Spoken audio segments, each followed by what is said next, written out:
Denis Coderre, merci beaucoup d'être là. Mes hommages. Alors, je pensais pas de parler avec le Drakkar de Baie-Comeau, c'est bon? Ben oui, c'est parfait. Écoute, merci.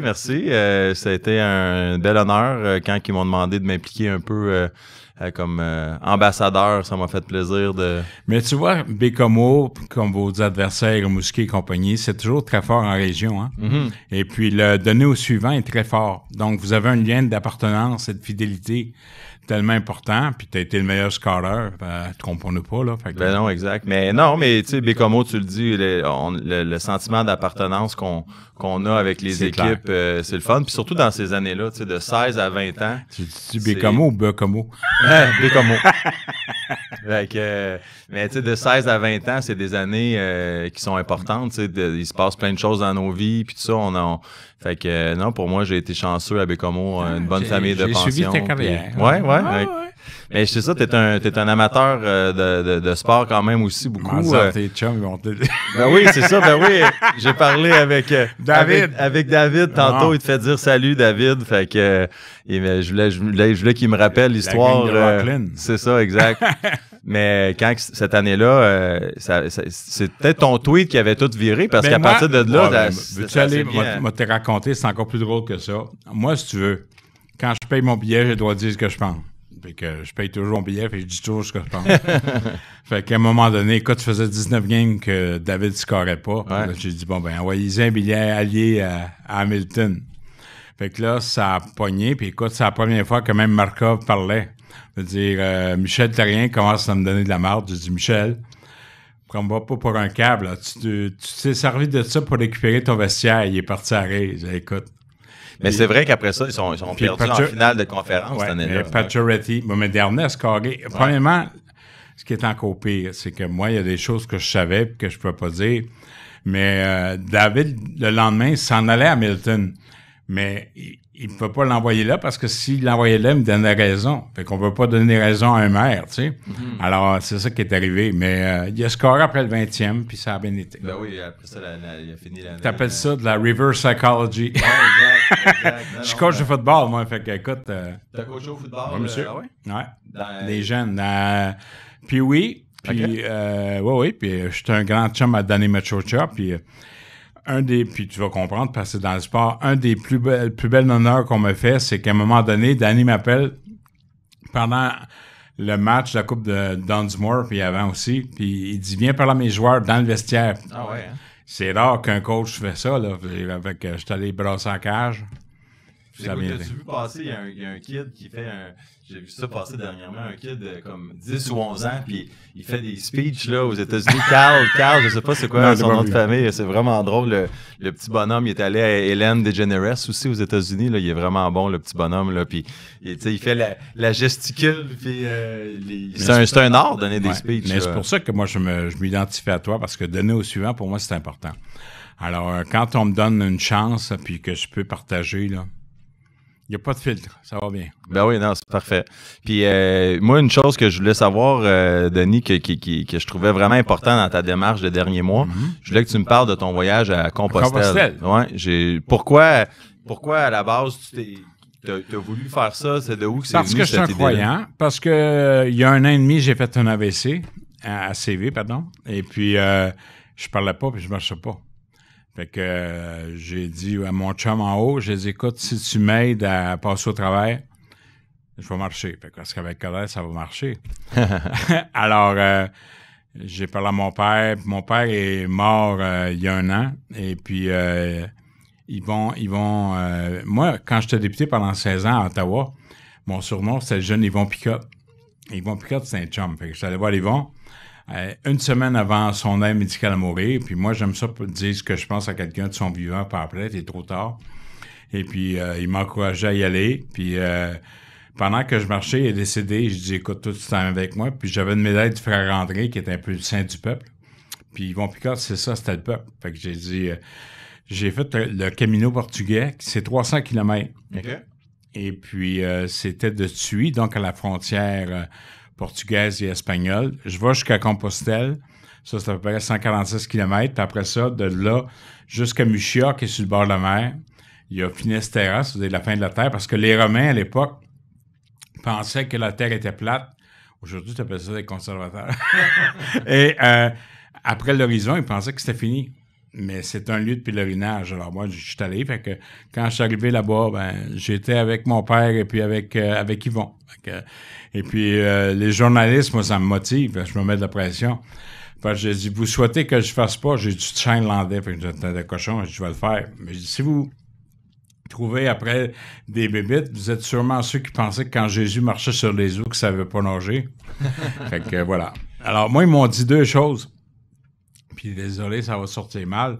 On m'a dit deux choses. On m'a dit, Denis, inquiète-toi pas, l'Espagne, c'est magnifique. Puis deuxièmement, c'est un terrain plat. Fait que, premièrement, il a mouillé 15 jours sur 20. Puis après ça, il y avait avec des hosties de côte. Fait que, écoute, j'ai des jarrets d'enfer. Puis maintenant, je me vois, puis c'est beau, c'est magnifique. Ouais, c'est beau. Oh, écoute, je me vois, puis j'ai perdu 50 livres. Ah ouais, hein? Dans le voyage? Oui, mais m'a dit, tu marches. À un moment donné, t'es seul avec toi-même. Fait que c'est de là que j'ai décidé de me présenter. Ouais. Puis quand t'es parti, t'étais-tu tout seul du Québec à faire ça ou t'étais accompagné Ça, c'est tellement drôle ce que tu me dis parce que on était un groupe de 12, mais t'es tout seul. Je voulais avoir un groupe parce que d'habitude, t'es obligé de penser par toi-même pour aller avoir une place pour coucher, tout ça. Parce que là, toi, tu t'es fait. Mais quand j'ai marché là-bas, j'ai vu un couple d'Anacona, j'ai vu du monde de Lévis, j'ai vu du monde de Québec. Hey, mais c'est quand même, tu prends une photo. Faut dire que j'avais ma casquette des expos, mais c'est pas grave. Mais c'est un tourisme là-bas, hein, c'est important. Mm-hmm. Et puis le chemin français, on me parle de 350 000 touristes.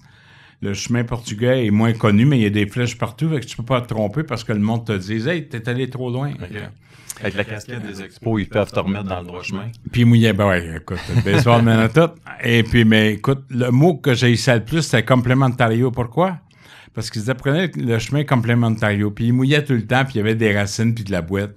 Ça veut dire complémentaire. Fait que complémentaire, pour moi, ça voulait dire 5 km de plus. Puis à un moment donné, on est en deux places, et puis rendu à cette place-là, il faut revenir parce qu'on a 40 km à faire, puis ils prenaient un autobus, puis moi, j'ai manqué l'autobus, fait que lui, je prends un taxi. Fait que, écoute, ce jour-là, je marche 20 km, puis ça me prend 15 minutes pour le 40 km. Je dis, pourquoi je marche? Fait que, bref, quand je suis arrivé à la maison, la première chose que j'ai faite, c'est un tour de char. Ouais, hein? Ouais.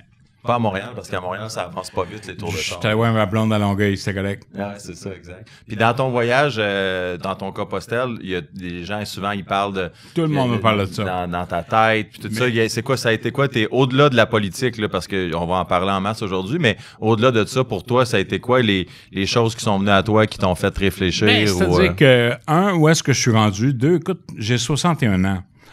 Alors, est-ce que ça veut dire quelque chose d'expérience? Et puis, je devais réfléchir sur l'après. Moi, j'ai un problème. À chaque fois que je vois quelqu'un dans le besoin, il faut que je sois là. Quand quelqu'un est dans la merde, je suis là. Tu peux me dire tout ce que tu veux, mais la journée que je prends une décision, je suis une tête de cochon. Ma game, c'est de me rendre jusque-là, du point A au point B. Et puis, c'est le fun parce qu'on est tout seul. Puis moi, je suis toujours au ras des pâquerettes. Moi, je suis pas un gars de salon, là, je suis un gars de cuisine. Fait que, mais le poêle puis le frigidaire est là. Si t'as faim, viens me voir. Moi, qu'est-ce que tu veux? C'est comme le dossier de la Constitution. Tu as besoin de ça comme une taxe à la gueule. Mm-hmm. Mais tu as besoin d'aider le monde parce que là, il y a une personne sur 5 qui sont en banque alimentaire. Tu as de plus en plus d'itinérance. C'est jamais la faute de personne. C'est toujours une victime. Mais on est toujours victime, puis on cherche toujours, bon. Alors moi, je me dis, écoute, si l'AVC m'a pas fermé la gueule, il n'y a personne qui va me le fermer. Hein? Fait que, écoute, je fonctionne comme ça. Voilà. Puis dans ton processus, dans ton cheminement que tu as eu aussi, est-ce que l'aspect, parce que ça reste que la politique, c'est difficile, puis les gens, ça fait plusieurs années c'est pas difficile. Moi, écoute, j'en ai eu des menaces de mort. Moi, j'ai été ministre de l'Immigration après les événements du 11 septembre. Quand mes adversaires disaient que tout ce qui est musulman est un terroriste. Je connaissais la game des étiquettes. Moi, ce qui m'écoeure, c'est qu'on oublie le verbe être et assumer. Tu es victime de ta propre turpitude. Alors, moi, là, dans la vie, là, on me disait, si tu cherches la popularité, tu ne seras jamais respecté. Si tu cherches le respect, tu peux donner populaire. Puis dans la vie, tu dis la vérité ou tu mens. Mais si tu mens, j'espère que tu as une bonne mémoire. Fait que moi, je dors bien le soir. Je ne fais pas du 16. Ça sort tout seul. That's it. Puis je te demande pas que tu aimes ou que tu n'aimes pas ça. Je te demande de me respecter. Si tu me respectes pas, je suis boxeur ambidex. C'est pas de problème. Mm-hmm. Mais si tu veux me taper dessus, arrange-toi que je me relève pas, parce que si je me relève, ça prendra le temps que ça voudra, mais je vais y arriver. Non, je comprends, mais ça reste que au fil des années, d'avoir t'as le côté combatif en toi, comme que tu le disais, mais est-ce que c'est ça qui te drive à continuer? Ce qui me drive, c'est sûr que les gens ils challenge beaucoup. Écoute, je vous annonce, mesdames et messieurs, que je suis controversé. Alors, on m'aime ou on m'aime pas, mais qu'est-ce que tu veux que je te dise? Mon surnom, c'est je m'en... 3 petits points. Alors, moi, ce qui est important, c'est les gens. Quand je t'en maudis, moi, Yannick, là, je prends une marche puis je jase avec le monde. Moi, tu me regardes, je te parle. J'espère que tu aimes le café froid parce que quand ça manque un fort, c'est toujours fait. Mais les gens viennent à moi. J'étais là à Sherbrooke samedi et puis il y a des gens qui couraient du restaurant dans le stationnement. Ils me parlaient. Ils êtes-vous, M. Coderre? Oui, c'est moi. Fait que là, on jase, on a bien du fun. Mais quand tu fais de la politique, tu le fais pas pour toi, tu le fais pour les autres. Et puis, tu peux changer. Tu sais, le seul bleu que je cite, c'est Maurice Bellemare, l'ancien député de Cap-de-Madeleine, qui disait « C'est pas la grosseur de la masse qui compte, c'est la force du swing dans le manche. » Alors, moi, j'en ai fait des choses. Les gens m'appellent Monsieur le maire. Pourquoi? J'ai fait juste 4 ans à Montréal, mais tout le monde s'en rappelle. Le monde m'identifie bien plus que les 8 fonctions ministérielles que j'ai eues. Mais moi, écoute, ma première élection, j'avais 5 ans.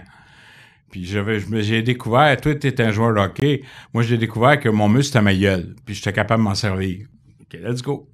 Je suis raconteur comme mon père, puis j'ai de l'entre-gens comme ma mère. Fait que ça finit par faire un beau party. Fait que ça fait de toi un Coderre. Et voilà. C'est beau, ça. Ouais. Mais dans la... Ça peut être un colo, mais c'est surtout... Ouais, c'est ça. Mais au fil des années, comme tu le disais, tu as été longtemps au fédéral. Ça a été là, majoritairement, je pense, en carrière en politique. On peut dire que c'est là que ça s'est passé. Dans ces 16 années-là, c'est quoi pour toi tes plus beaux souvenirs, tes meilleurs moments que tu as connus en ces 16 années-là? Moi, je vais citer Régent Tremblay, Régent qui est mon vieux chum, qui me disait « Monsieur Coderre, parce que c'est la première fois qu'on se voyait. » Il m'appelle Denis depuis ce temps-là. Il dit « Vous êtes un bâtisseur? » Je dis « Non, moi, je suis un fils de menuisier, je suis un rénovateur. Quand le bim est bon, je ne pas mes terre. » Et puis, on a fait le rapport Mills, et puis je suis devenu le ministre des Sports, le premier depuis 7 ans. Et j'ai dit à Jean Chrétien, qui est mon père politique, j'ai dit « Jean, regarde, je ne veux pas appeler cette personne, fait que nomme-moi ministre des Sports. » J'ai emmené l'Agence mondiale antidopage. Mais je t'avertis, moi, là, quand je parle fort, je suis comme toi, c'est pas parce que je t'attaque, c'est parce que je t'entends pas. Fait que, on se parlait comme ça, et puis, tu vois, là, juste. Et moi, j'ai fait plus de 800 événements quand j'étais ministre des Sports. On a même bâti au Lac-Beauport l'infrastructure pour le saut, puis tout le kit. Okay. Puis, moi, là, je crois qu'on parle trop du ministère de la Santé comme si c'était une maladie à guérir, quand on devrait travailler sur la prévention. Puis écoute, moi, j'ai peut-être perdu 900 livres dans ma vie, hein, puis j'en ai perdu beaucoup, mais j'ai fait de la boxe, et puis je pense que pour bâtir les citoyens, puis bâtir une qualité de vie, il faut miser dans le sport. Alors, l'antidopage, c'était aussi une question de protéger la population sportive, mais moi, et Alexandre Bilodeau, Despatie et compagnie, c'était toute ma gang. Johnny Rochette, quand elle a perdu sa mère, j'étais avec sa famille à Berthier quand elle a eu sa performance qui a donné la médaille de bronze. Moi, je fais de même. Je te regarde, tu me regardes, je te parle, puis je suis là pour toi. Et puis, ça a été des belles années. Ministre des Sports, j'ai fait, écoute, quand les braillards disent que Trump, c'est bien épouvantable, puis il va envoyer des autobus au Canada, bullshit! C'est moi qui ai négocié une entente avec les Américains sur le tiers payeux. Puis on a fait beaucoup, là. On peut même rajouter des drones puis des hélicoptères sont venus, mais on a investi 5 milliards de dollars. Puis ceux qui ont dit que c'était une passoire, c'est la gang Hillary Clinton qui disait à l'époque, pour se rendre compte que les personnes qui pointaient du doigt restaient encore au Pakistan. Ça n'avait rien à voir avec nous autres. Alors moi, j'ai appris que la vie est trop courte, puis il faut dire là juste. Et puis, le leadership, tu sais, il n'y a pas de gros ministères, il n'y a que de petits ministres. C'est la même chose pour la mairie et tout ça. Puis pour moi, la mairie a été encore plus exceptionnelle parce que je crois au gouvernement de proximité. Mm-hmm. Il y a un de mes chums qui était maire de Calgary, Nenshi, qui est maintenant chef du NPD en Alberta, qui disait, quand on parle si on ferme la Chambre des communes, on va s'en rendre compte au bout de 3 semaines. Si on ferme l'Assemblée législative, donc l'Assemblée nationale, ça va peut-être prendre une semaine, peut-être un peu plus depuis la pandémie. Fermer un hôtel de ville. Le lendemain, on va vous brasser. Il y a toujours une égalité au niveau de la gestion des ordures, l'infrastructure, tout ce qui va avec. Cette proximité-là fait en sorte que ça me sied bien, ça me définit. Mm-hmm. Puis moi, là, je suis fait de même. Là. Quand je t'en maudis, je vais prendre une marche puis je vais avec le monde. Mais... Puis tu parles de ça, moi, une des choses que je pense que je suis pas le seul qui pense ça, mais au Québec, la machine est beaucoup trop grosse à tous les niveaux. Totalement. Pas juste dans le sport, en santé ou à tous les niveaux. Oui, mais c'est un problème d'attitude. Tu as raison, parce que si tu définis le gouvernement par des structures plutôt que par des personnes, t'es dans marbre. Si tu te fies juste à des fonctionnaires qui font un travail colossal, mais qui jouent trop de livres, puis qui font pas preuve d'aucune empathie, puis ça faute à personne. On a un problème d'imputabilité. Puis, tu sais, Rousseau disait que c'est pas le feu qui est mauvais, c'est la personne qui l'utilise. Alors, faisons la même chose. Si tu mets bonne personne à bonne place, mais s'ils sont bien coachés, tu veux-tu un premier violon ou tu veux avoir un chef d'orchestre? Moi, je leur dis, c'est comme au leadership. Si vous voulez une expérience de vie, vous avez 4 autres candidats. Si vous voulez gagner, venez me voir. C'est le mec que ça marche. Mais concrètement, tout ce qui se passe avec concrètement, Québec... ça veut dire que si tu parles à un haut fonctionnaire, ça doit vouloir dire que tu parles au ministre qui te représente. Donc, moi, là, j'avais un gars qui avait un power trip parce qu'il était mon adjoint quand il était ministre. Puis un lundi, je fais venir tout le monde, comme d'habitude. Puis il manquait une chaise, sauf la mienne. Puis mon adjoint devait s'asseoir à cette chaise-là. Il dit, « Monsieur le ministre, c'est votre chaise. » Je dis, « Rappelle-toi-en tout le temps, toi. Quand tu parles, c'est comme si moi, je parlais. Tu travailles pas pour moi, tu travailles avec moi. Puis quand tu parles avec les gens, si t'as pas le même niveau de respect que moi, c'est toi qui vas partir. Si tu veux cette chaise-là, mets ta face sur le poteau. » C'est le mec que ça marche. Donc, c'est une question d'attitude. Puis moi, ce que je dis, c'est que l'expérience, c'est-tu un défaut? Moi, je posais 3 questions avant d'y aller. Je disais, est-ce que je suis premier ministrable? Est-ce que j'ai les capacités d'expérience? Puis est-ce que je suis trop vieux? Parce qu'on on était dans la mouvance à un moment donné que tout ce qui était 45 ans et plus était des couches jetables. Là. Mm-hmm. Moi, je vais aider les jeunes, j'ai pas de problème. Mais si j'aide les jeunes, je vais aider les personnes âgées parce que ce sont eux qui ont mis sur pied la fondation de notre société. Absolument. Si tu respectes pas tes vieux, tu te respectes pas toi-même. C'est tes géniteurs. Alors, moi, j'ai été député 16 ans, puis j'avais 41 associations d'âge d'or. Je peux te dire que je connaissais tous les traiteurs parce que je faisais tous les maudits parties de Noël. Fait que je savais où les petits pois étaient placés, il n'y a pas de problème. Mais quand tu travailles dans cette façon-là, puis tu montres l'exemple. J'ai dit tantôt, j'étais coach au football dans la défensive. J'en demandais toujours plus, mais j'en demandais pas plus que moi j'étais capable de faire. Tu comprends? Mm-hmm. Alors ça, c'est le respect et la dignité. Fait que si on met de la dignité, du respect et de l'empathie, on peut après parler d'efficacité. Moi, là, je travaille 7 jours par semaine, 20 heures par jour. Je commençais comme maire à 6 heures du matin, je suis 11h30 du soir chez Montreal Pool Room. Ça, c'est moins bon, mais c'est pas grave. C'était très bon. Alors, mes 2 roteux, mon gazeux et mon graisseux, là, c'était... Ça, c'était pas bon. Mais je marchais. C'était correct. Je le perdais.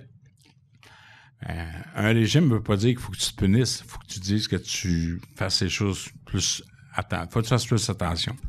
Mais tu parlais d'expérience, puis oui, c'est vrai que de l'expérience, il t'en manque pas, mais dans les choses que tu as appris, parce qu'il y a des choses en ce moment qu'on regarde des politiciens d'expérience, ça veut pas dire que 9 ans de Trudeau, il n'y a pas rien qui s'est vraiment amélioré après 9 ans. Fait que toi, dans ton expérience, dans les choses, parce que je sais qu'il est peut-être un petit peu tôt, tu n'as peut-être pas toute ta plateforme de sortie encore, mais dans les choses concrètes qui pourraient changer, on parle de bureaucratie ou de... Tu vois, bureaucratie, l'efficacité, on va le faire. Je veux dire, mon ami Legault, que j'appelle affectueusement avec Plamondon, l'Ancien puis le Nouveau Testament, là, t'es un péquiste puis un ancien péquiste, c'est la même gang de péquisterie. Puis j'ai dit à Gabriel Nadeau-Dubois, toi t'es un carré rouge, moi je suis rouge au complet. Fait qu'on oublie les licornes, je suis pas là-dedans. Là. Moi, je leur dis la chose suivante. Ils disent, écoutez, c'est sûr que l'expérience, c'est pas un tout, mais c'est une condition sine qua non. Mandela disait, on perd pas, on apprend. Si tu veux gagner, commence par perdre. Moi, j'ai perdu 4 fois, puis j'ai gagné 9 fois. En fait, j'ai perdu 5 fois. J'ai fait 14 élections. J'ai gagné 9 fois. Alors, dans ce sens-là, je pense que ce qui est important, c'est qu'il faut que tu apprennes. Oui, il faut être humble. Oui, il faut écouter. Mais voulez-vous un général des tranchées qui va se battre ou vous voulez avoir un général qui est d'intente en arrière puis vous avez eu fait tuer? Absolument, mais on se bat pour savoir pourquoi mais les choses concrètes, l'eau. Moi, je pense qu'il faut nationaliser l'eau. OK. Donc, c'est une source de revenus. Vous savez qu'on a 3% de l'eau potable là, dans le monde. Il s'est vendu pour 300 milliards US l'an passé d'eau. 45,6 d'eau minérale. Nous autres, on a acheté 350 millions de bouteilles comme ça, 2 pièces et demie. 27% de cette eau-là vient des Champlus en passant. Marcel Léger, il avait un défaut, il était péquiste, mais il a fait une bonne chose. Il y a 45 ans, il a fait toutes les usines d'épuration d'eau. Il faut les faire. Puis il y a 82 municipalités qui déversent encore directement dans les cours d'eau. C'est inacceptable.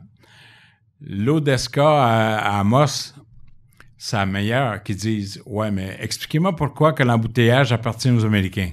Mm-hmm. » Donc, si on est capable de gérer le vin avec la SAQ, on est capable de gérer l'eau avec la SEQ. Tu comprends?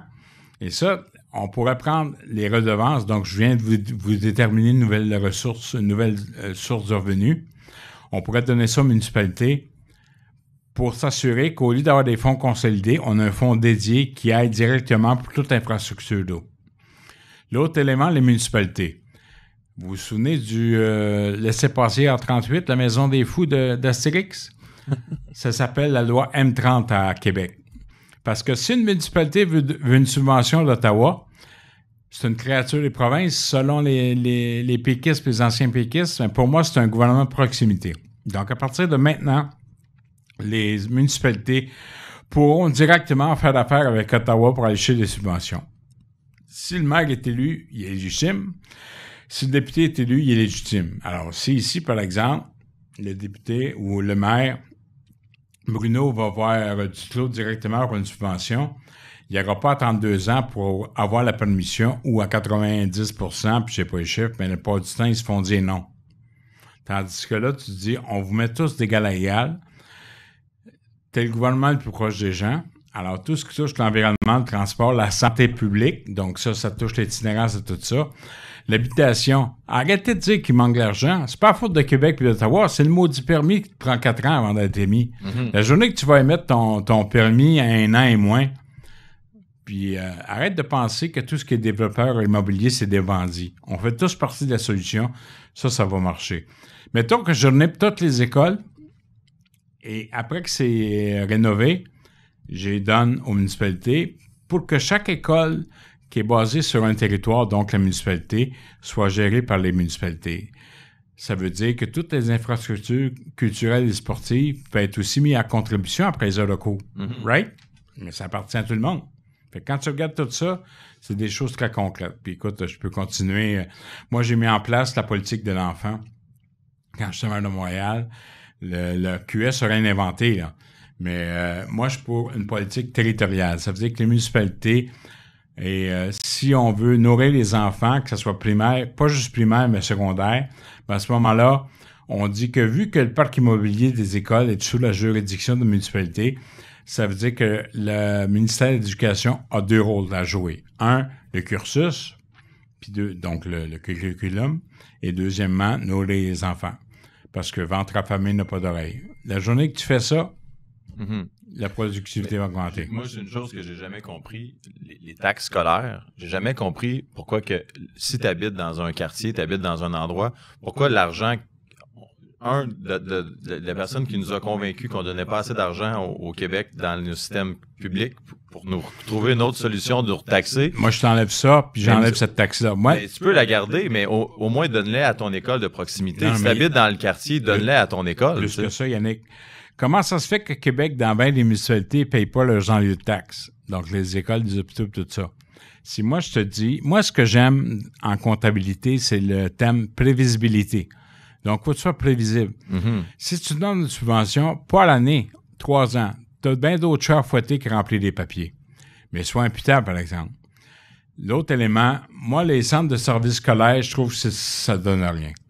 Il faudrait donner plus de pouvoir aux directeurs, aux directrices de l'école pour pas qu'on ait des niaiseries comme c'était à Saint-Bruno. Je pense que des bénévoles voulaient peinturer l'école puis ne voulaient pas le faire parce que la commission scolaire était contre. Hey. On peut-tu être pragmatique? Ben ouais. Moi, j'ai le cœur à gauche puis le portefeuille à droite. Alors, au lieu de dire oui à tout, moi, j'ai pas besoin d'un autre pays. Mais je veux qu'il soit efficace. Donc, je veux un Québec fort dans un Canada efficace. Puis, tantôt, tu parlais de politique municipale, les permis de construction, puis tout ça. Puis, au fil des années, on entend plein d'histoires. J'ai plein d'amis dans la construction, puis tout ça. Puis, une des choses, des histoires qu'on vient souvent, puis on en entend un petit peu plus à Montréal, des trucs un peu en dessous. Si tu veux ton permis. Je t'arrête tout de suite. Ce qu'on doit faire. Quand je suis arrivé à Montréal était corrompu. On ne parle plus de corruption. Pourquoi? Parce que j'ai mis en place une première au Canada. C'est un inspecteur général. Arrêtez de viser par rapport à qui a le contrat, plutôt comment tu l'as obtenu. Alors, si tu fais un système basé sur les soumissionnaires, tu regardes le système. Moi, je peux te dire, Yannick, que la journée que j'ai mis l'inspecteur général, le mois d'après, les prix ont baissé de 30%. Alors, follow the money. Suis l'argent, suis comment il est dépensé, allez jouer au golf si vous voulez, mais la réalité est là. Si tu identifies comment les soumissionnaires ont eu leur affaire, le reste va suivre. Mais le côté obtention de permis, je ne sais pas si toi t'en as entendu parler dernièrement, là, depuis que tu es parti. Il y a beaucoup de « Ah oui, tu vas avoir tel permis, mais ce serait le fun que tu donnes à telle communauté, puis tel groupe communautaire. » Non, ça n'a rien à voir avec ça. Moi, je pense que la journée que tu as ta colonne vertébrale, il y a un prêt à payer, prends chaleur. Si tu ne prends pas chaleur, puis tu démissionnes parce qu'il y a eu trop de messages haineux, tu n'es peut-être pas fait pour la job. Oublie-la. Pensez-vous qu'ils ont inventé aujourd'hui des menaces de mort? Souhaitez pas que j'écrive un autre livre. Non, pourquoi? Qu'est-ce qu'il y aurait dans ce livre-là? Écoute, ça pourrait être intéressant pour le salon du livre. Mais tantôt, tu parlais que quand on a un bon beam, on ne défait pas la maison. C'est ton expression que tu as utilisée tantôt. En ce moment, au Québec, il y a des choses qui marchent moins bien. Il y a des choses qui marchent bien. Dans les choses que toi, tu vois qui sont faites des dernières années, que tu dis, OK, on faut garder certains beams. C'est quoi les beams qu'on garde? Le problème, là, Yannick, c'est que quand on recommence, c'est toujours à zéro. Il y a des choses qui sont bonnes, on va garder. Moi, j'ai changé d'idée sur la loi 21. Pas parce que c'est une question de laïcité, je suis un catholique pratiquant, mais je me dis, dans les années 60, on a choisi que l'État était laïque, puis moi, je suis pour la clause de non-obstant. La clause de non-obstant, ça a été faite par un fédéraliste, là, c'est pas un séparatiste, c'est Jean Chrétien qui l'a fait. Alors, qu'on l'utilise, en autant qu'on prenne la chaleur qui va avec, j'ai pas de problème avec ça. Donc, parce que, de toute façon, il y a une acceptabilité sociale, les régions sont d'accord, la laïcité, c'est pas une religion, on s'entend. Le contrepoids à ça, c'est qu'écœurez-moi pas sur le financement des écoles privées religieuses. Parce que, quoi qu'on en dise, il n'y a aucune scène qui sert à financer l'enseignement religieux de ces écoles-là. Mais, il y a ces écoles-là, par exemple, qui amènent du monde qui ne peut pas se le payer, puis on les accepte. Moi-même, je clame mon conflit d'intérêts. Mes enfants, pour des raisons de sécurité, sont allés à Marie-Claire. C'est une école catholique, mais ils vont même pas à messe, là, fait que ça n'a rien à voir. Et pour avoir ton permis, il faut que tu renouvelles aux 5 ans, puis si tu vois le cursus, t'es fait, tu le perds. Mais voulez-vous qu'on finance des écoles illégales puis que ça fasse un char, ou bien vous voulez les contrôler puis avoir un bon modus operandi qui permet que ces gens-là doivent s'accréditer selon ce qu'on veut. C'est ce qui arrive présentement. Tu comprends? Donc, être pragmatique. Moi, l'opposition, c'est pas de s'opposer sur tout. Je crois pas à ça. Les gens sont cyniques pour rien aujourd'hui, là. Ils croient plus en rien. Ils respectent rien parce que la machine ne se respecte pas elle-même. Alors, si on fait ça de cette façon-là, des fois c'est bon, des fois c'est pas bon. Et moi, je dors bien le soir. Tu as 2 choix dans la vie. Ou bien tu mens ou tu donnes la vérité. Si tu mens, j'espère que tu as une bonne mémoire. Mais on le voit un peu aussi avec ce qui s'est passé aux États-Unis, malgré tout ce qu'on entendait dans les médias, que ça n'a pas de bon sens, ça reste que les gens ils ont voté, puis pas à peu près en fonction de Trump. Mais ils n'ont pas voté pour Trump, ils ont voté contre Harris. Exact. Non, mais c'est important parce que tu votes pas pour l'opposition, tu défais le gouvernement. Si ce gouvernement-là avait été voir le peuple, plutôt que les grands centres seulement, allez dans le salon, là, maintenez-vous pas là, allez dans la cuisine. Si Trump a gagné, pas juste sur le plan populaire, mais sur le plan des grands électeurs et au Congrès au complet, c'est un message, hein? Ben oui. Pas pour rien que Justin t'allait manger du pain de viande à Mar-a-Lago, là. Mais c'est fascinant aussi de voir, parce que moi, je m'intéresse à la politique autant canadienne qu'américaine, puis quand tu t'informes puis tu regardes ce qui se disait, ce qui sortait de la campagne de Trump, puis ce qui est rapporté, par exemple, au Québec, dans les médias, sur des choses qu'il a dit ou des choses qu'il a fait, c'est deux poids, deux mesures. Là.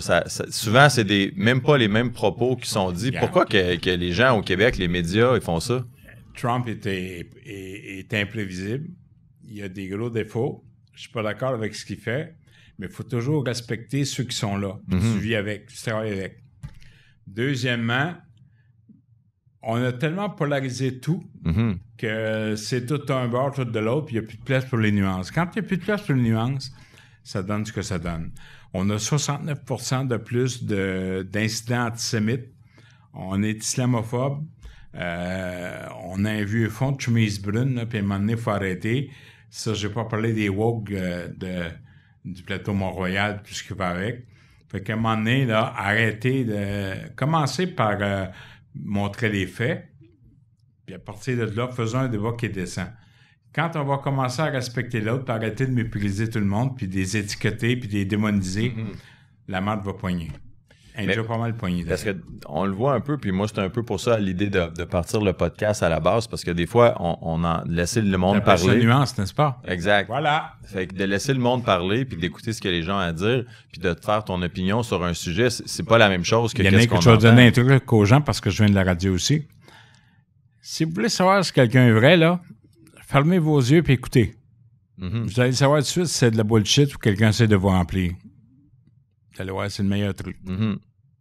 Mais parce que, pour revenir, tu sais, comme pour les médias, pourquoi tu penses qu'il y a autant comme un message qui est poussé toujours dans la même direction? Pourquoi que du bon vieux journalisme objectif de rapporter une nouvelle, ça n'existe plus? Parce que trop souvent, on a des gérants d'estrade, parce qu'on définit, il y a beaucoup plus gros de convergence au niveau des médias, parce que de plus en plus, il y a de moins en moins de médias traditionnels, il y a des médias sociaux, parce que de plus en plus, il n'y a plus de place à la nuance, parce que c'est ce qui est pas pour et contre, puis on tombe tout dans la démesure d'un bord et de l'autre. Alors, à un moment donné, puis si tu ne prends pas la chaleur, tu t'effoires. Si tu t'effoires, ça doit marcher, fait qu'on va plus loin. Là, tu as eu toute la question. Moi, j'ai pas de problème pour les vaccins, tout ça, mais il y en a qui étaient contre pour ça de raison. Et puis, on dirait que le phénomène des médias sociaux, t'en as qui ont décidé, tu sais, Andy Warhol disait qu'on a le droit à 15 minutes de gloire. Il y en a qui l'ont dépassé depuis longtemps. Et puis, tu sais, ça travaille pas, ça n'a rien vécu, mais ça connaît tout. Fait que à un moment donné, ils se lâchent tous, puis à un moment donné, c'est juste du paraître. On a oublié le verbe être et assumer. Et puis, vu qu'on aime ça, ce 15 minutes de notoriété, on n'est plus anonyme. Fait que là, le monde se lâche tous, puis ils peuvent aller très loin. Mais les réseaux sociaux, il y a du bon puis il y a du moins bon, mais en même temps, dans les réseaux sociaux, il y a beaucoup de choses qui sont sorties au début, que les gens, ça n'a pas de bon sens, puis hop, quand le temps passe, finalement, ceux qui étaient fous, ils sont pas si fous. Parce que ça a passé sur YouTube que c'est vrai, hein? Absolument, mais c'est pas parce que ça a passé à TVA que ça l'est non plus. Ça, je suis tellement d'accord avec toi. Fait que c'est là que moi, c'est juste ça que je trouve qui est difficile, c'est que je pense que l'important, c'est d'aller chercher de l'information puis de s'informer. Mais moi, je pense que c'est plus une question de fait, c'est une question d'intérêt. C'est ça, je pense que la clé, c'est de poser des questions, de lire, de faire nos recherches, mais ce qui est difficile, la vie va vite, puis c'est plus tout le monde qui a le temps à chaque sujet, ça, c'est-tu vrai, c'est-tu pas vrai? Ouais, mais si maintenant, c'est plus du journal. Moi, j'avais dit à Stéphane Bureau, je dis, Stéphane, si moi, je dois être imputable, puis je dois avoir un code de déontologie, où est-ce qu'il est celui des médias? Parce que trop souvent, ils se défoulent. C'est plus des faits, c'est juste des humeurs. Alors, il y en a un, là, c'est comme au niveau du hockey, tu as des journalistes, là. Même affaire pas. Non, mais c'est vrai. Même affaire, là, des anciens politiciens qui pensent qu'ils ont tout vécu, là, puis là, ils commencent à jouer le salon, là. L'important, c'est que j'espère que vous n'aimez pas le Kool-Aid, fait que faut pas boire le Kool-Aid, c'est tout. Non, exact. Mais c'est difficile. C'est ça, qu'il y a quelqu'un qui consomme c'est difficile parce que on est pressé, puis c'est la nouvelle continue, fait que ça doit être vrai. Exact. Mentez, il en restera toujours quelque chose.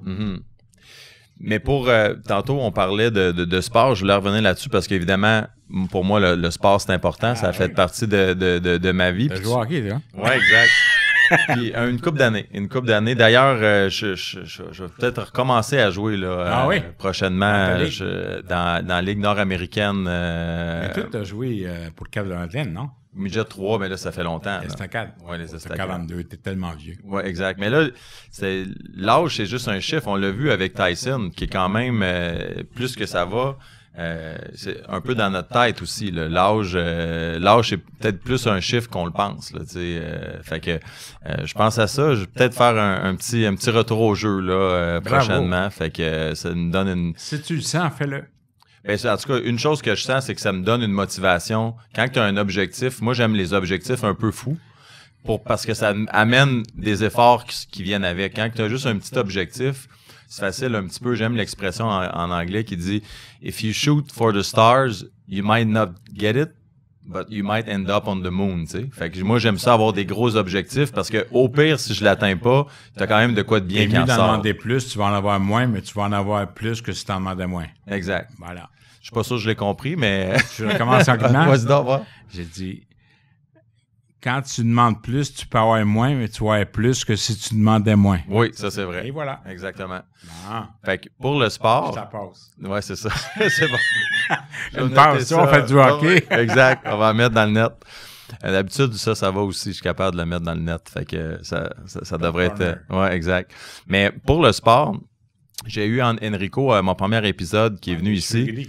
Puis Enrico, il me disait que le budget pour le sport au Québec, c'est 178 millions, je pense, pour le budget total. Puis j'ai eu la chance de jouer en Europe, puis on le voit de la façon que tout est intégré, le sport dans les écoles, partout. Pour toi, est-ce que c'est quelque chose, le sport, que tu vas vouloir mettre de l'avant? Ben, je t'ai dit tantôt qu'il fallait travailler au niveau de la prévention. Pour moi, le sport, écoute, j'avais mis en place une politique de baseball quand j'étais ministre. Les plus belles années du sport, l'âge d'or du sport, c'est quand Richard Legendre était ministre des Sports à Québec, puis moi à Ottawa. Là, j'ai dit, on commencera pas à chicaner ces drapeaux, là. Fait que je suis allé chercher l'agence antidopage. J'avais forcé le Comité olympique canadien de bilingue. D'ailleurs, mon ami Régent avait dit que quand tu avais fait signer le président, j'avais l'air d'un chat qui avait une souris dans la gueule qui jouait avec avant de manger. Mais... écoute, moi, je pense que le gouvernement du Québec veut mettre en place une initiative des infrastructures locales. Au cégep de la Pocatière, on leur a dit non pour 5 millions pour une piscine. Moi, je m'excuse, mais Nicolas Gill, à cette île, si le judo est fort, c'est parce que Nicolas était là. Donc, donnons les moyens qui vont attirer les gens, allumer la flamme. La Ligue junior majeure, tu l'as vécu avec le Drakkar. C'est pas pour rien que les belles rivalités avec l'Océanique. L'Océanique, ils veulent un centre de curling. Mais c'est ce qu'ils veulent. On vous le donne. Mais si tu ne mets pas en place les infrastructures, tu sais pas si tu vas avoir la passion. Donc, n'importe quel sport, du soccer, le hockey, peu importe, faut le mettre à niveau tous les arénas à cause du fréon, toute l'équipe. Il faut regarder ça de ce côté-là. Moi, je pense que le rôle d'un gouvernement, c'est d'être un facilitateur et de développer l'environnement propice à la passion. Parce que c'est comme ça que tu vas former les citoyens. C'est comme ça que tu vas allumer les feux. Donc, notre rôle, c'est de jouer cette game-là. La relève de nous. Donc, si on fait ça, tu as les élites à Ottawa, mais à ce moment-là, tu as un one-two punch qui fonctionne. Tu parles ça me fait penser, tu parles de Ottawa. Je serais curieux de t'entendre sur le fameux cadeau de Noël que Justin... Y a-tu quelqu'un ici, un chrétien, qui fait son sapin de Noël le 15 décembre pour sauver la TPS? Non. Je veux dire, moi, je pense au pauvre commerçant là, qui doit changer tout son programme là, parce qu'il regarde chaque produit, parce qu'il y a quelque chose qu'à la TPS, l'autre, il l'a pas. Ça dure 2 mois. Tu sais, votre rappel est important pour nous, puis tu fais jouer la musique pendant 2 mois. Ouais, ça n'a pas de bon sens. Mais tu as été député fédéral. Pourquoi il se fait conseiller? Pourquoi ils font ça? C'est pour quoi moi, l'idée derrière ça? Pour moi, c'est juste de survie. Pour moi, c'est de... Ça sent fin de régime, puis tu essaies de sauver la mise. Moi, je veux dire... si... Moi, j'aurais été contre, puis si on m'avait dit qu'on le fait pareil, j'aurais démissionné comme lieutenant. T'as envie, t'as des principes ou tu n'as pas. Tu peux pas dire dans une journée que t'es défend puis que c'est meilleur que le pain étranger puis qu'après ça, dire « Ah, si j'avais été à Québec, j'aurais voté contre. » Ça marche pas de même. Faut que tu prouves dans la situation présente l'événement qui va démontrer que t'as des principes à bonne place. Mais tu as été dans la game, tu as été au fédéral. Comment ça se passe pour prendre une décision comme ça qu'à peu près tout le monde trouve que ça n'a pas de bon sens? Comment ça se passe? Tu dis ce que tu penses. Regarde, moi, quand je n'étais pas d'accord avec mon chef, j'étais lieutenant du Québec, j'ai démissionné parce que c'était la gang de Toronto qui voulait, spécifiquement de Bay Street, qui voulait mener. J'ai dit, écoute, over my dead body. Il m'a parlé en anglais, si vous comprenez, parce qu'un bilingue, c'est pas un francophone qui parle anglais, là. Puis j'ai démissionné. Quand je voulais être maire de Montréal, j'ai démissionné. Parce que, faut pas qu'il y ait de niqueroche, faut pas qu'il y ait d'apparence. Tu as des principes dans la vie. Si t'es pas d'accord, tu tires la plug. That's it. Ouais. Et puis également, il y a des choses qui faisaient mon affaire, mais tu regardes la balance des inconvénients. Mais quand ça touche profondément ton être et tes valeurs, tu prends une position conséquente. Mais une décision comme ça, de l'autre côté, qui conseille Justin pour des moves de même? Comment ça marche? Non, mais tu as des conseillers, mais moi, là, c'est bien beau le conseiller, mais c'est toi qui choisis, c'est toi le boss. Il y a un boss. Prends chaleur, mon homme. Assume. Non, c'est sûr que... C'est tout. Mais il y a beaucoup de chaleur. Pour moi, c'était une... Regarde, autant la rencontre, puis je salue Dimitri Soudas, parce que c'est le premier qui en avait parlé, disant que le premier ministre devait aller voir Trump. Il est allé. Bon coup. Poilievre, il n'a pas eu de l'aide d'un premier ministre en essayant de tenter Trudeau. Il aurait juste dû dire « C'est bon pour le Canada, bravo, monsieur le premier ministre. » Fait que tu te mets au-dessus de la mêlée, puis tu te grandis. Là, il a joué au ras des pâquerettes, puis il a joué à partisanerie. C'est ça la différence. Écoute, quand c'est bon, c'est bon. Quand c'est pas bon, c'est pas bon. C'est tout. Puis quand tu parles de j'aime ça nuancer, tu dis quand c'est bon, quand c'est pas bon, c'est pas bon. La CAQ, présentement... C'est fini. Mais qu'est-ce qui est bon? Tu dis quand c'est bon, y a-tu des choses qui ont été bonnes? Je t'ai parlé de la loi 21 tantôt, ça c'était bon. Sur le plan économique, il était parfait. Mais à un moment donné, je te dirais que la journée que tu tombes dans le nationalisme identitaire puis dire que si le Canadien perd à soir, c'est à cause de l'immigration, j'ai un problème avec ça. C'est sûr. T'as le pointage du doigt. Les Anglais et les immigrants, on les aime pas juste une fois aux 4 ans. C'est des Québécois à part entière. Si t'en veux moins, arrête de blâmer Ottawa quand t'as une entente Québec-Canada qui, sauf pour les réfugiés, c'est toi qui es choisi. Viens pas me dire qu'il y en a trop quand sur les étudiants ou sur les certificats d'acceptation au Québec, t'en as 63 000 puis t'en voulais rien que 21 000.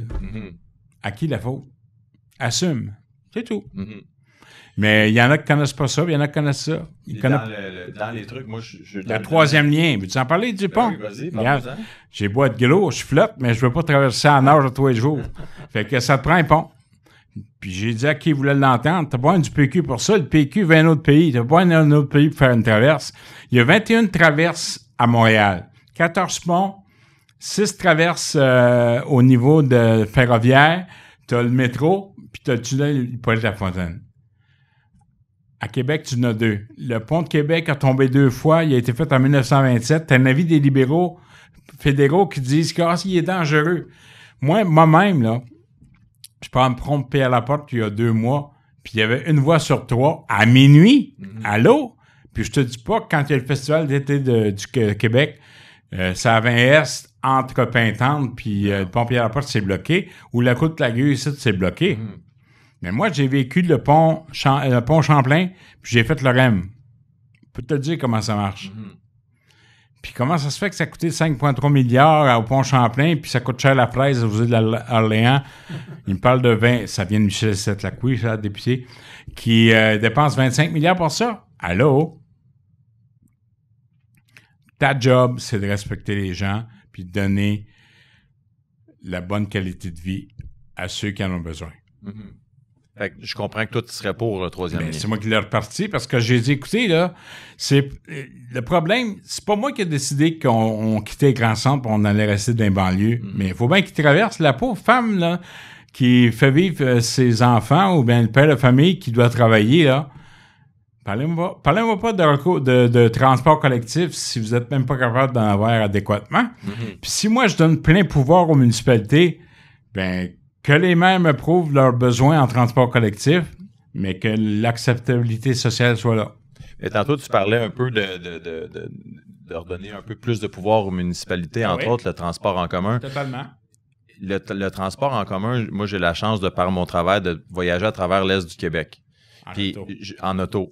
Je n'entends pas souvent parler des problèmes de transport à Chicoutimi. On est en Amérique du Nord. On n'est pas en Europe. On est en Amérique du Nord. Arrangez-vous que s'il y a un transport en commun, que le service soit adéquat. Le problème, c'est qu'on finance plus de développement que les opérations. Mais arrêtez de dépendre des organismes. Dépendez des gens. Il faut que les gens prennent des décisions. Moi, j'ai vécu de la RTM, tout le kit, là. Écoute, j'ai été 3 ans membre du conseil d'administration d'Eurostar. Je peux t'en parler des trains, il n'y a pas de problème. Mais à un moment donné, il faut que tu choisisses. Arrêtez de saupoudrer puis de dire oui à tout, puis décider. Puis quand on décide, on va t'en donner une grosse. GNL Québec au Saguenay-Lac-Saint-Jean pour le gaz. Tu as 3-4 pancartes à Montréal qui ont dit non, on ne le fait pas, puis ils ont reculé. Bien, si le monde du Saguenay-Lac-Saint-Jean le veut, puis que la loi du développement durable, basée sur une définition d'acceptabilité sociale régionale, bien, si la région le veut, pourquoi tu t'en mêlerais? Fais-le.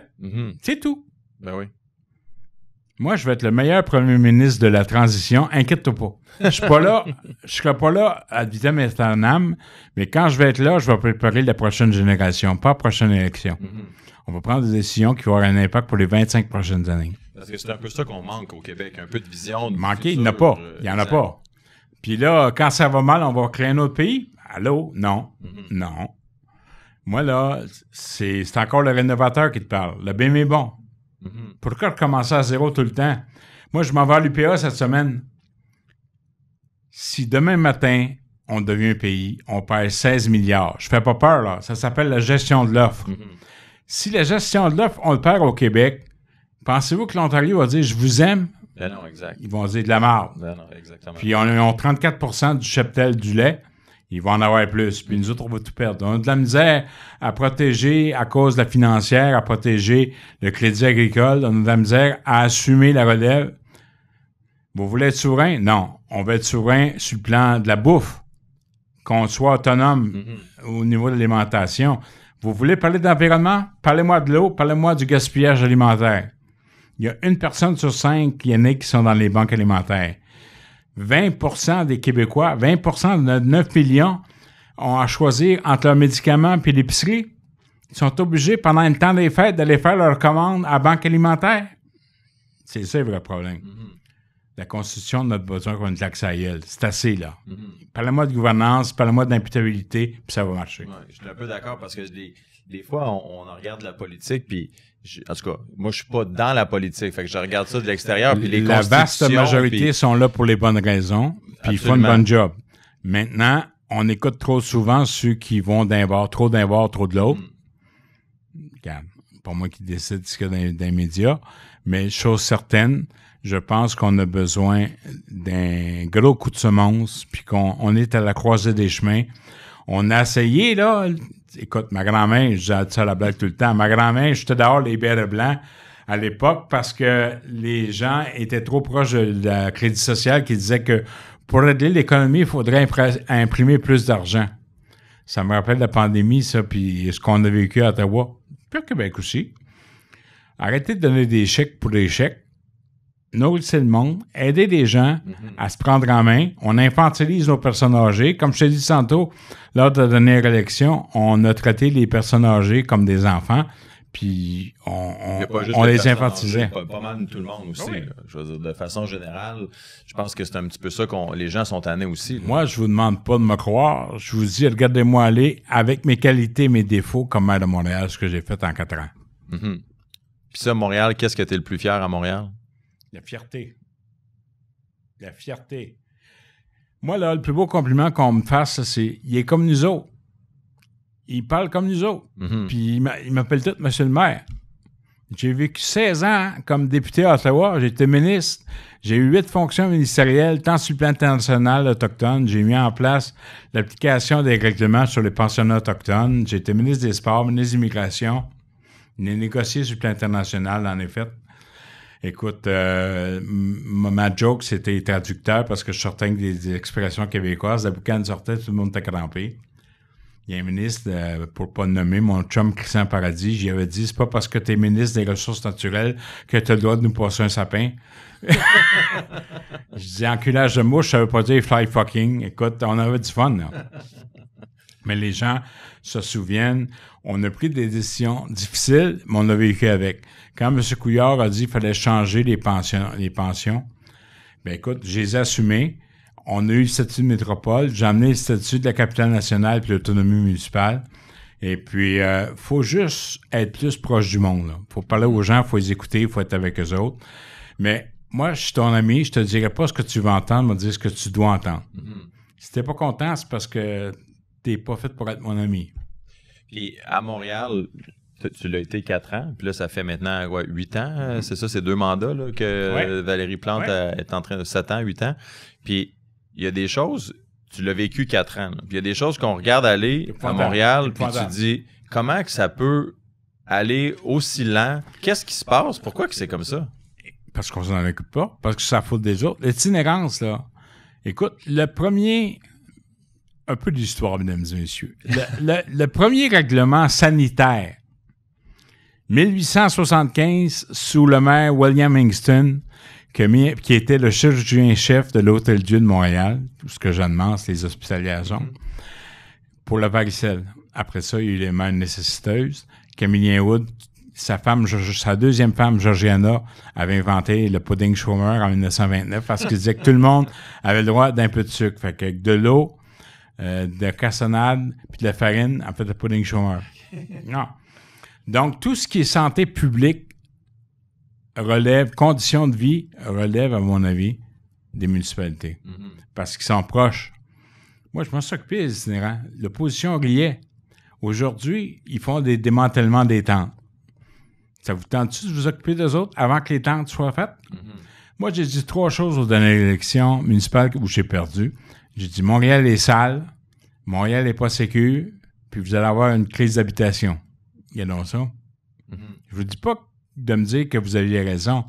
Je me dis que mon Québec comprend Montréal, mais si on ne respecte pas les régions, on ne respecte pas le Québec. Mm-hmm. Puis c'est pas rien qu'une affaire de la 20, là, entre Québec et Montréal. J'ai décidé de me présenter dans Bellechasse, que je travaille pour m'acheter une maison dans Bellechasse présentement, dans le bout de Saint-Vallier.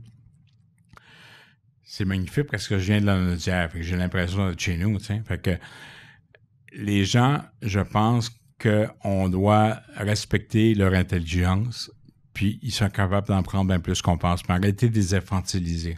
Mm-hmm. Puis si on fait ça, je ne serai pas parfait, vous ne serez pas toujours content, mais vous allez savoir à quoi vous en tenir.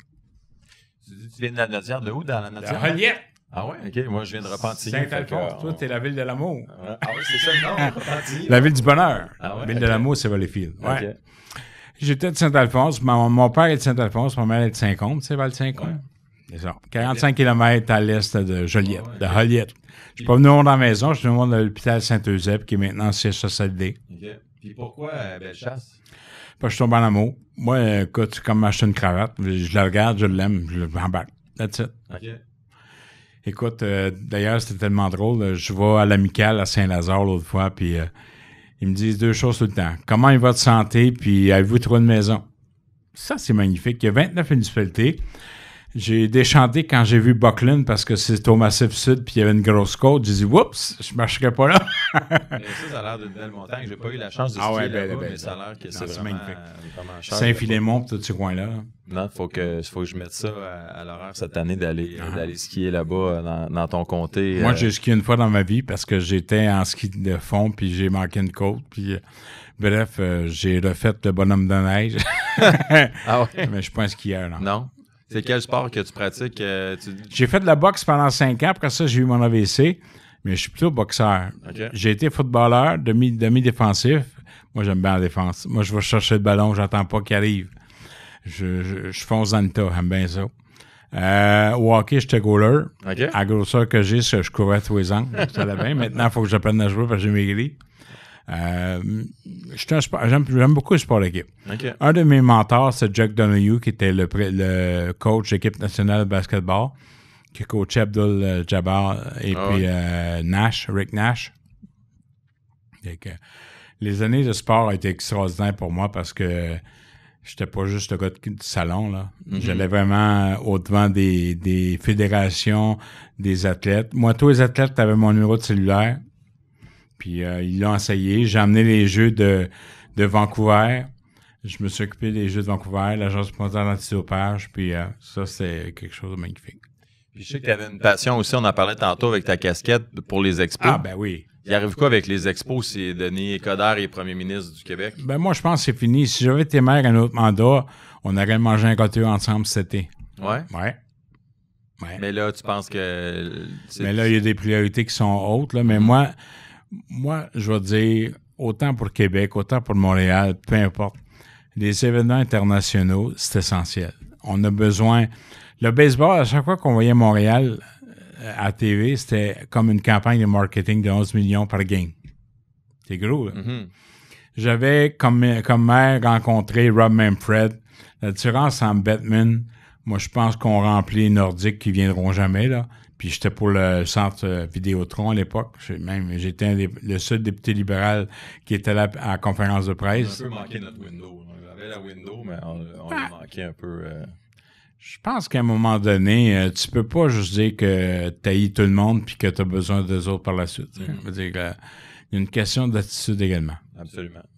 Ça reste aussi, ça va une question d'argent aussi. Là. Il y a un de mes chums qui est dans le domaine un petit peu immobilier. Puis, moi, ce qui m'a impressionné, c'est qu'un de tes coachs, un de tes gars, c'était Julien Brisebois.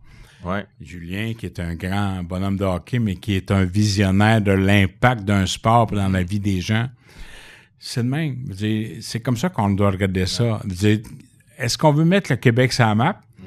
Si oui, ça va coûter un certain nombre d'argent, mais si tu l'envoies tout croche, tu as été pour les Kings, mais quand les Kings sont venus ici, ça a été fait tout croche.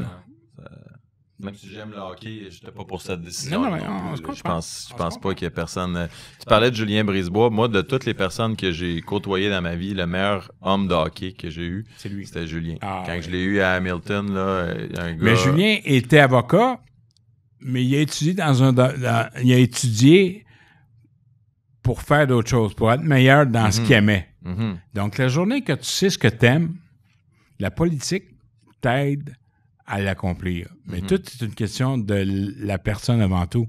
Si tu te respectes, tu vas respecter les autres. Puis toi, qu'est-ce que tu aimes le plus qui va te servir en politique? Écoute, moi, quand j'avais 5 ans, j'avais un muscle qui fonctionnait, c'était ma gueule. Puis j'étais capable de convaincre les gens. Pour moi, il n'y a rien de plus noble que d'avoir la confiance des gens pour changer les choses. Et puis ça marche. Puis on est capable. Moi, je peux te parler, là, regarde, à un moment donné, j'étais critique en matière de défense nationale, puis j'ai fait une promesse. Moi, j'ai un défaut. Si je te promets de quoi, je vais jusqu'au bout. J'étais allé au 22e à Valcartier, puis j'ai vu Guy Laroche, puis j'étais invité au messe des officiers, puis il a dit « Ah, M. Coderre, allez-vous venir? » Puis on était en 2006, 5-6. Et puis, j'ai dit « Vous faites 2 promesses. 1, je vais aller en Afghanistan, parce que le 22e commençait la première mission en Afghanistan, le 22e. Puis deuxièmement, je vais vous emmener le chef qui était Stéphane Dion à l'époque parce que c'était la parade du 24 juin dans la Grande Allée pour le 22e. On a eu les 2. Mais je me suis rendu par moi-même parce que les conservateurs voulaient tellement pas que j'y aille qu'ils ont tout fait pour m'empêcher d'y aller. Moi, je suis allé me chercher un visa de l'ambassadeur d'Afghanistan qui connaissait mon chum, qui était un ancien gars qui s'était fait qui est devenu prisonnier de l'armée canadienne en Irak. OK. Puis qui avait fait qui faisait un magazine qui s'appelle Esprit de corps. Puis on dit, si M. Coderre vous demande un visa, vous êtes peut-être mieux d'y donner parce que vous allez être sa défensive un peu. Fait que quand je suis arrivé là, j'étais là à Kandahar moi-même. Ah ouais? Une semaine après les événements de la Mosquée Rouge, puis quand je suis arrivé, il venait de faire sauter une bombe à l'aéroport de Kaboul. Comment ça marche quand tu débarques là-bas? Écoute, j'avais fait un deal avec les Turcs pour qu'ils me laissent rentrer. Si les Canadiens ne m'accueillaient pas, j'allais avec les Turcs. Sérieux? Faites de même. Ah oui. Ah ouais? Ah oui. Puis là, t'arrives, tu débarques là-bas, ils viennent te chercher. Écoute, je vais te raconter une anecdote savoureuse. À un moment donné, j'ai un de mes chums, qui est l'ancien commissaire de la Ligue nord-américaine, Michel Godette, OK, ouais. l'ancien propriétaire des lasers de Saint-Hyacinthe, un Mascoutin, un homme d'une grande qualité. Il m'appelle, je suis rendu à Londres parce que je m'en vais vers Kandahar. Puis moi, au lieu de passer par le camp Mirage, je passe par Islamabad directement au Pakistan. Il me dit, Denis, j'ai appris que le ministre des Affaires étrangères s'en va à Kandahar. C'était qui? C'était Maxime Fournier. OK. Et il y avait un match d'Actonville contre la Beauce. Et lui devait faire le face-off, la mise au jeu. Puis il n'était pas là parce qu'il devait partir en voyage. Fait qu'il est parti en voyage. Puis moi, ils m'ont empêché de rentrer dans l'avion du gouvernement pour me rendre à Kandahar. Fait que j'y allais par mes propres moyens. J'avais été commandité par un organisme français de l'ONU. Écoute. Et j'avais un deal des Turcs pour rentrer si j'avais un problème. Mais moi, j'avais été le ministre des fonctionnaires. Fait qu'ils me connaissaient. J'avais pas de trouble. Mais les conservateurs aimaient ça diriger. Fait que quand j'arrive en Afghanistan, en fait, avant en Islamabad, ils me disent, Monsieur Coderre, j'ai deux choses à vous dire. OK, c'est quoi? La première, vous ne devriez pas vous rendre à Kandahar. Et ça, c'était le message des conservateurs. Le deuxième message, est-ce qu'on peut souper ensemble ce soir? Que ça souper avec. Puis quand je suis arrivé à Kandahar, c'était le colonel Labbé qui était là. Puis qui me dit, Monsieur Coderre, je dis, page 57. Ça, c'était mon visa qui était sur mon passeport à la page 57. Je dis, vous avez un visa? J'ai dit, toi, t'as quelque chose à dire. Bienvenue à Kandahar, qu'est-ce que je peux faire pour vous? Fait que non, c'est le même. T'as passé une semaine là-bas, quoi? 10 jours. Ben moi, j'avais fait un deal, juste à dire comment c'était. C'était Maxime Bernier qui avait été avec Bev Voda. Tu sais, celle qui boit du jus d'orange à 16$, là, à Londres. Et Maxime, t'es imbécile, pauvre cave. Il m'a dit que j'avais gagné. Il était venu avec des Joe Louis, puis pourquoi je dis cave? C'est un bon gars pareil, mais les caves sont pas tous dans le sol. Il s'en va à la ligne de front, il enlève son gilet pare-balles, puis il filme qu'il donne des Joe Louis au monde. C'était le Thanksgiving. J'avais l'adjudant, dont je vais taire le nom parce que je veux le protéger, qui sacrait aux deux mots. Il dit, Callis, au lieu d'avoir de la dinde, il nous donne des Joe Louis. Puis il n'est même pas capable de respecter la sécurité. Il a enlevé son rôle. Alors moi, quand j'arrive au tarmac, et puis l'autre joke, il était bon, Maxime, il aimait tout le monde. Le problème, c'est qu'il avait salué juste les soldats de Britanniques. Il n'avait pas fait la différence entre l'uniforme britannique et l'uniforme canadien. Ah ouais. Moi, j'arrive là, je parle un Canadien, Bev vous est là, puis elle comprend rien. Et moi, j'appelle un chat un chat. Fait que t'as CTV qui me filme, et puis je vois les deux gars assis là, puis je jase avec eux autres, je lâche la main, il dit, Monsieur Coderre, on fait partie du centre de commandement, on n'aimerait pas être filmé parce que c'est dangereux. Fait que moi, je fais ça. J'envoie la main en voulant dire, tassez-vous. CTV, étant maudit, me fait un reportage de marde. Mais le problème, c'est que quand j'arrive là-bas, je vais à la Maison du Canada, je prends un café avec les gars. Les gars, quand ils m'ont vu tasser la caméra, ils ont dit, il est comme nous autres. Ils m'ont invité à leur party parce que à Kandahar, il y avait le droit à une bière par mois. Non seulement ils m'ont invité à leur party, mais ils m'ont tout raconté comment la sécurité des Jeux olympiques à Vancouver allait fonctionner. Puis Guy Laroche, qui était commandant, j'ai pris une photo avec, il dit « Denis, je veux pas que tu publies ça. » J'ai pas de problème. Puis parce que j'ai respecté ma parole, Guy, au 100e anniversaire du 22e régiment qu'on avait fêté avec le cardinal Lacroix ici à Québec, j'ai dit « Guy, je t'engage. » Il est devenu, quand j'étais maire de Montréal, mon bras droit pour les grands dossiers. Si t'es capable de tenir le 22e, t'es capable de tenir Montréal. T'as bien de temps, puis on a eu du fun.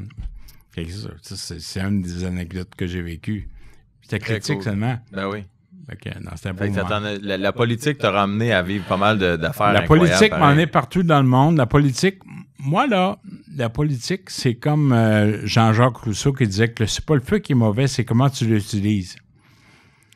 Moi, j'aime les structures, tout ça, mais c'est composé de gens. Arrêtez de penser aux structures sans penser aux gens. Quand tu penses au monde, si ça marche pas, tu vas le savoir. Si ça marche, tu peux faire de grandes choses. Fait qu'en terminant, Denis, si tu avais une dernière chose à nous parler. Ben écoute, vivez vos rêves pleinement. Moi, le chemin de Compostelle, moi, je suis en mission. Le chemin de Compostelle me dit, il y a encore de la misère. Denis, tu as encore des choses à donner, vas-y. Et puis, je suis pas parfait, il n'y a pas de sauveur.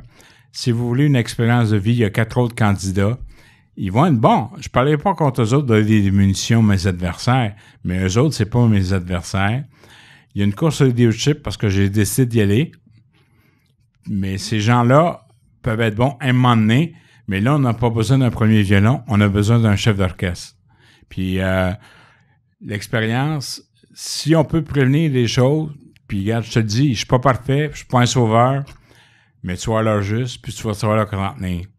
Puis si vous me croyez pas, vous écouterez le podcast les yeux fermés, vous allez voir ceux qui bullshit, ceux qui parlent pour le vrai. C'est correct? Parfait. Mais vivez vos rêves. Moi, les jeux radondus, je connais pas ça. Puis j'y vais à fond. Moi, t'es mieux d'avoir des remords que des regrets, ben j'ai ni l'un ni l'autre. Fait que j'y vais à fond de train. Moi, je pense que les gens ont besoin d'aide. J'ai vécu... Regarde, Pablo, c'est mon grand chum. Même, il m'avait dit qu'il m'appuyait, puis il m'a rappelé par la suite. Mais Pablo, son problème, c'est que c'est trop nouveau, ça.